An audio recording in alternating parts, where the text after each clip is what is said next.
Hindsight is 2020. A central figure stares out at you, brows furrowed, eyes staring. Another cups their hand behind their ear, listening carefully. The third rubs their hands together, feeling skin on skin. The fourth turns their head in profile to smell, and the last has inserted their entire fist into their mouth, tasting. This is the Fuller brooch, a beautiful silver disc brooch from late 9th century Britain. It is engraved with a stylized depiction of the 5 primary senses.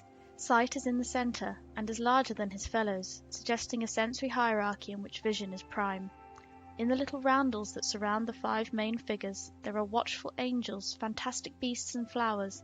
They represent the wonders and variety of creation.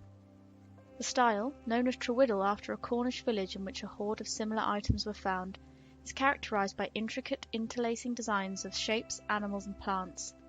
Trewiddle-style pieces are generally engraved silver, and to highlight the design, inlaid with niello, a black paste of sulphur, lead, copper and silver.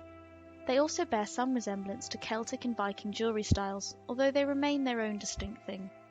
Perhaps the most important feature of the Fuller brooch is its depiction of the 5 senses. It is the only early medieval depiction of this topic that survives today. What is most striking about the figures of the 5 senses is how immediately recognisable they are. The hearing figure could be straining to hear a friend whose voice is muffled over Zoom or behind a mask.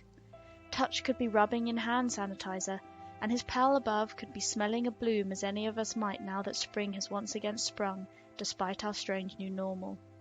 Taste is harder to relate to, but the humour and clarity of expression translates across the centuries. Lastly, sight makes direct eye contact with us, his cartoonish face worried yet unmistakably human. Despite being inanimate, the brooch forms a social connection with viewers, reminding us that things are not always passive, nor are the senses passive receptors. We may see the brooch, but the brooch also sees us. The Middle Ages spanned almost a millennium, and another 500 years have passed since its end. When we look at a medieval object like this late Saxon brooch, time seems a deep chasm between us and it. As we look, we cannot see all the tiny cultural interactions that transformed this object from something once widely recognizable and comprehensible, perhaps even mundane, into something foreign and fantastic. However, some things, like the bodily senses, manage to traverse the centuries with little effort. This brooch was made by people like us, who sense the world through the same bodies, even if their understanding of those bodies could vary in exciting ways.